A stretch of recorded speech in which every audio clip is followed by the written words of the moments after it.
Hi friends, అందరికీ నమస్కారం, శుభోదయం. మరొక చిన్న కథతో మీ ముందుకు వచ్చాను. పూర్వకాలంలో ఒక గ్రామంలో ఒక నిరుపేద అబ్బాయి ఉండేవాడు. ఆ తల్లిదండ్రులు ఎంతో కష్టపడి ఆ అబ్బాయిని గురుకులంలో జాయిన్ చేశారు. అయితే ఆ అబ్బాయి తన విద్యాభ్యాసాన్ని పూర్తి చేసుకొని ఇంటికి తిరిగి వచ్చే క్రమంలో పాపం ఒక అడవి గుండా తన ప్రయాణాన్ని కొనసాగించవలసి వచ్చింది.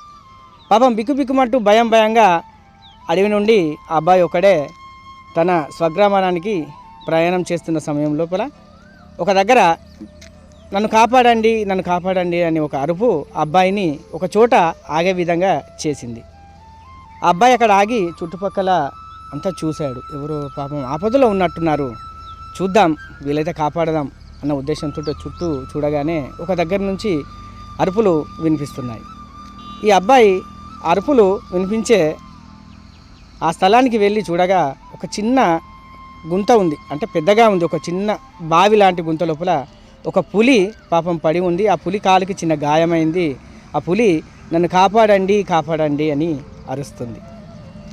అబ్బాయి పాపం ఆ పులిని చూడగానే చాలా భయపడ్డాడు. అమ్మో, పులి ఇదొక క్రూర జంతువు, దీనికి మనం సహాయం చేయకూడదు అంటూ అక్కడి నుంచి వెళ్ళి వచ్చే క్రమం లోపల బాబు ఒక్క నిమిషం ఆగు, నేను ఈ బావిలో పడి 5 రోజులు అవుతుంది, నాకు ఆహారం లేక నేను చనిపోయే విధంగా ఉన్నాను.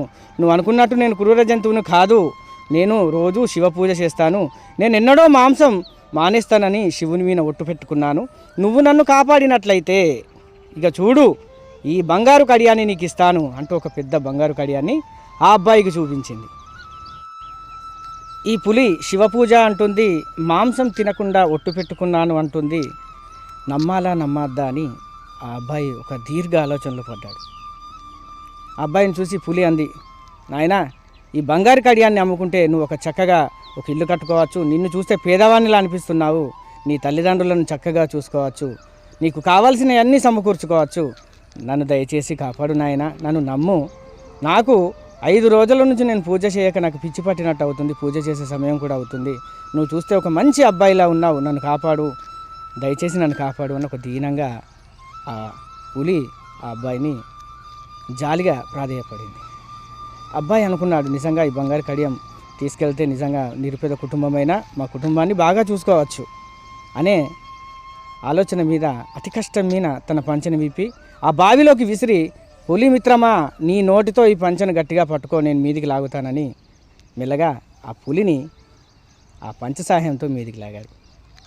ఏం జరిగిందంటారు? పులి గుణమే.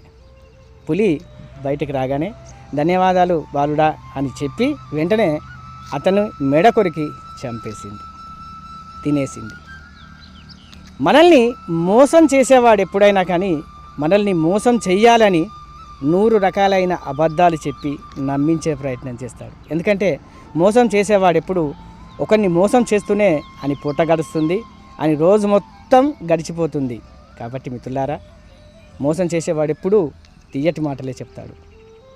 తీయటి మాటలకు తీర్థం పోతే నువ్వు గుళ్ళే నేను సల్లే అన్నట్టు అంత తొందరగా ఎవరి మాటలు నమ్మకండి.